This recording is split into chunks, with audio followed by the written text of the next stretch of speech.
3వ తారీఖు పొద్దుపూట ఉదయం 5:30 కల్లా మా అబ్బాయి బయటకు పాల ప్యాకెట్ కని వెళ్ళాడండి.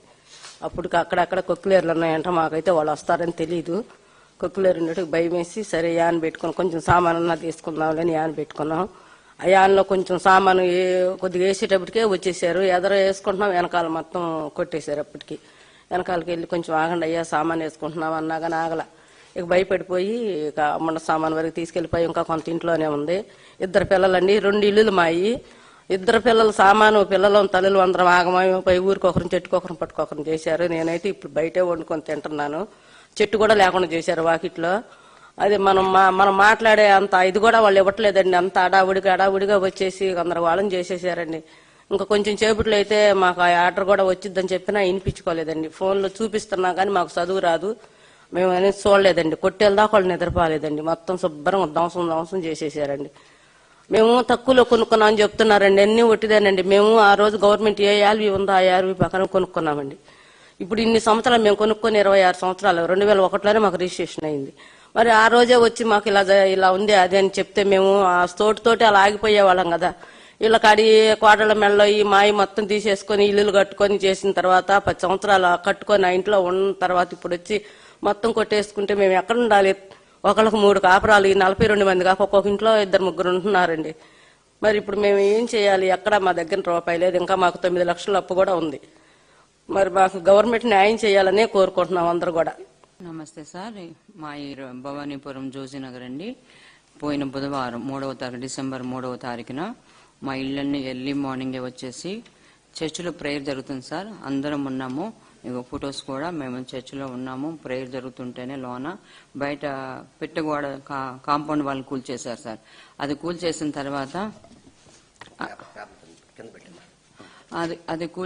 తర్వాత గోడ పడేసాక బయటకు వచ్చాం సార్. బతులాడాం మేము, మీ చర్చిని సమాజ్ చేస్తాను, మీ దేవుని సమాజ్ చేస్తాను, నిన్ను కూడా సమాజ్ చేస్తానని సురకా శ్రీనివాసరావు గారు మాట్లాడారండి. అలాగా 1 గంట టైంలో మాది కోర్టులో సుప్రీం కోర్టులో మాది స్టే వస్తుంది, ఆగని 2 గంటలని మా తమ్ముడు కాళ్ళు కూడా పట్టుకున్నాడు సార్. కాళ్ళు పట్టుకున్న భయంకరమైన బూతులు మాట్లాడి వాళ్ళు సిగరెట్లు తాగి ఆ సిగరెట్ల పొగ మా మీద మా మొహాల్లో వదిలి మేము 16 మంది లాయర్లు కూర్చొని ఇలా రాసాము, ఎవ్వరు ఏం చేయలేరు, దీన్ని నీ దిక్కున్నోడికి చెప్పుకో అని ఇంకా బూతులు మాట్లాడారు సార్. వాళ్ళు మాకు న్యాయం జరగాలని అధికారంలో ఉన్న నాయకుల దగ్గర కూడా వెళ్ళాం సార్. వాళ్ళు ఎవరు మమ్మల్ని స్పందించలేదు. మరి ఈ దినమున మరి మేము జగన్మోహన్ రెడ్డి గారి దగ్గరికి వచ్చాం సార్. మాకు న్యాయం జరిగించండి సార్, మా పరిస్థితి ఇది, మేము పేదవాళ్ళం, మా ఇల్లు మా చర్చ్ అండి, 25 సంవత్సరాల కష్టార్జితం అండి. చిన్న కొట్టు పెట్టుకుని ఎవ్వరినైనా ఎంక్వైరీ చేయొచ్చు మీరు, నేను ఎంత కష్టపడ్డాను ఏంటో అనేది మన భవానీపురంలో హెచ్బి కాలనీ మొత్తానికి నేను తెలుసాను. మా హస్బెండ్ చనిపోతే చిన్న పిల్లల్ని పెట్టుకొని కష్టపడి 25 సంవత్సరాలు కష్టార్జితం సార్. ఆ ఇల్లు వచ్చేసి ఈరోజు ఉండడానికి ఇల్లు లేదు. ఇది క్రిస్మస్ ఆరాధన చేసుకుంటే చర్చి లేదు సార్. మాకు ఏమని అడిగితే ఎవరు మాకు ఏమి న్యాయం చేయలేదు సార్. న్యాయం జరగాలని వేడుకుంటున్నాం సార్. మాకు ఎక్కడి నుంచి వస్తుంది సార్? మేము ఎన్ని రోజులు కష్టపడి కొనుక్కుని మీరు అదేంటంటే మీరే చౌకగా వచ్చిందని కొనుక్కున్నారు. తర్వాత ఏమన్నారంటే ఆయన లాయర్ గారు ప్రెస్ మీట్ పెట్టి అది మేము చెప్తే కొనుక్కున్నారు. ఇప్పుడు చెప్తే అది పోతుందని చెప్తే మేము ఎందుకు కొనుక్కుంటాం సార్? అది ఇప్పుడు మరి మా దగ్గర అది అన్ని రిజిస్ట్రేషన్ తీసుకున్నారు, కరెంట్ బిల్లు కట్టించుకున్నారు, తర్వాత పన్ను కట్టించుకుంటున్నారు, మరి అన్ని కట్టించుకున్నారు కదా సార్. మరి అన్ని కట్టించుకున్నప్పటికీ మరి ఇలా ఎందుకు జరిగింది? మరి ఆయన నాకు చెప్పడం ఎందుకండి? రిజిస్ట్రేషన్ ఆపేయొచ్చు కదా, మాకు ప్లాన్ ఇవ్వకుండా ఆపేయొచ్చు కదా. స్టే వచ్చినా కూల్ చేశారు సార్. 3 అంతస్తుల బిల్డింగ్ ఒకటి, 1 ఇల్లు ఒకటి స్టే వచ్చిందని చెప్పిన తర్వాత మేము చూపించినప్పటికీ కూడా 4 పక్కల 4 పెట్టేసేసి కూల్ చేశారు సార్. ఎందుకు సార్ ఇలా చేస్తున్నారని పోలీసులు సహాయం కోరుకుంటే పోలీసులు అన్నారు వాళ్ళని అడగండి, మీరు రక్షించే వాళ్ళే మీరే మౌనంగా ఉంటే వాళ్ళు ఏం చేస్తారు సార్ అని 42 ప్లాట్లు కూలవటానికి 200 మంది పోలీసులు, రౌడీలు, 100 మంది లాయర్లు అవసరమా? మేము ఎక్కడున్నాం సార్? మేము సమాజంలో ఉన్నామా, అడవిలో ఉన్నామా? ట్రైబల్స్ కే బాగుంది కదా సార్. అక్కడ అడవిలో నాగరికత తెలియని వాళ్ళే బాగున్నారు. మరి నాగరికత ఇంత మేము నడి ఒడ్డున ఉన్నాం కదా సార్ విజయవాడలో. ఇంత ఘోరం జరుగుతుంటే ఎవ్వరూ మాకు సహాయం చేయడానికి ఒక్కరన్నా రాలేదు. మేము రోడ్ల మీద ఉన్నాం సార్. మాకు ఇప్పుడు న్యాయం జరగాలి సార్. మా పిల్లలు మేము ఏమైపోవాలి, మేము ఎక్కడికి వెళ్ళాలి సార్? మా ఆస్తుల మీద మాకు హక్కు లేకుండా వాళ్ళు మరి కోర్టులు మరి వాళ్ళకి ఎలా రిజిస్ట్రేషన్ చేస్తుందో ఏం జరుగుతుందో అన్యాయమే విస్తరిస్తుంది కానీ న్యాయం ఎక్కడా కూడా జరగట్లేదు సార్. మాకు న్యాయం జరగాలని మేము నిజంగా మేము ఎక్కుతున్న మెట్లు దిగుతున్న మెట్లు మేము మేము ఎక్కడున్నాం కూడా ఎవరికి తెలియకుండా ఇంతవరకు బ్రతికాం సార్. ఈ రోజు మమ్మల్ని రోడ్డు పాలు చేసేసారు. రోడ్ల మీదకి వచ్చి మాకు న్యాయం కావాలని వేడుకుంటున్నాం సార్. ఎవరు స్పందించట్లేదు. జగనన్న గారి దగ్గరికి వస్తే నేను తప్పకుండా చేస్తానమ్మా, నేను నెక్స్ట్ వీక్ వస్తానని ఆయన హక్కులు హామీ ఇచ్చారు సార్. ఎవరు మాకు హామీ కూడా ఇవ్వలేదు సార్. చేస్తామని చెప్పి మాకు న్యాయం జరగాలి సార్. నమస్కారం అండి. డిసెంబర్ 3వ తారీఖు ఈ విధ్వంసం జరిగింది. శ్రీ లక్ష్మీ రామ కోఆపరేటివ్ సొసైటీ వాళ్ళు ఈ విధ్వంసం చేశారు.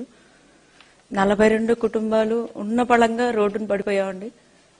కట్టు బట్టలతో ఉన్నామండి. స్టిల్ ఇప్పటికీ కూడా ఇంకా అక్కడే ఆ శిథిలాల మీదే ఉన్నాము. కానీ ప్రభుత్వం వాళ్ళు ఎవరు కూడాను మమ్మల్ని కనీసం చూడటానికి కూడా రాలేదు. మేము ఎంత పోరాడుతున్నామంటే వెళ్ళని ఆఫీస్ లేదు, ఎక్కని మెట్టు లేదు. కానీ ఎక్కడా కూడా మాకు ఇంతవరకు న్యాయం జరగలేదు. ఇక్కడైనా జగన్ గారిని మా గోడు చెప్పుకొని మాకు న్యాయం చేస్తారని మేము ఇంత దూరం వచ్చాం. వెల్లంపల్లి శ్రీని గారి ద్వారా జగనన్నను కలవటం జరిగింది. జగనన్న కూడా మా బాధ విని ఆయన చాలా బాధపడ్డారు.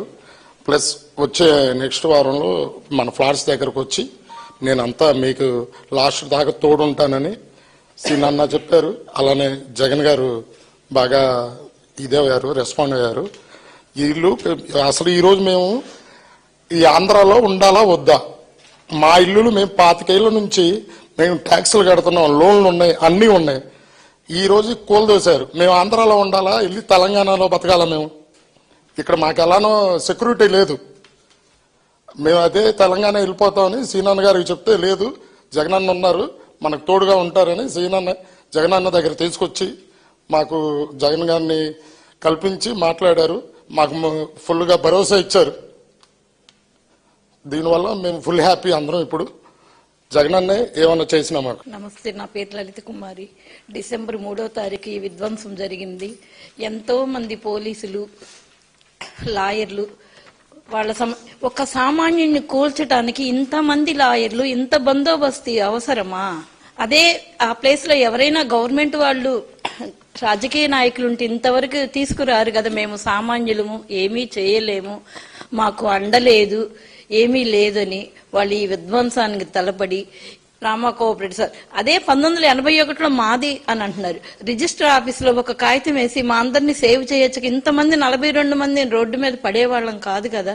ఈ రోజున ఇలా చెట్ల కింద, పుట్ల కింద ఎవరికి వాళ్ళు తెలియని అయోమయ స్థితిలో అక్కడ కూర్చొని మేము ఉంటున్నాము. మాకు జగన్ గారు వస్తాను అని హామీ ఇచ్చారు. తప్పక వస్తారు ఆయన, మాకు న్యాయం జరిగిద్దనే ఇదితో ఆశతో ఉన్నాము. మేము ఇన్ని రోజులు ఎక్కని గుమ్మం లేదు, దిగనకు ఎన్ని మెట్లు, ఎన్ని చోట్ల మేమేదో ఇంట్లో ఉండేవాళ్ళం. మమ్మల్ని ఈ రోజున ఇలా కూల్చి రోడ్డు మీదకి లాగారు మమ్మల్ని. మేము ఎలా బ్రతుకుతున్నాము తెచ్చుకొని 100 రూపాయలు వస్తేనే పాల ప్యాకెట్కి సరిగా తినని పరిస్థితిలో కూడా ఎలా అలాంటి వాళ్ళని మమ్మల్ని ఈ రోజున రోడ్డు మీదకి లాగింది ఈ ప్రభుత్వం.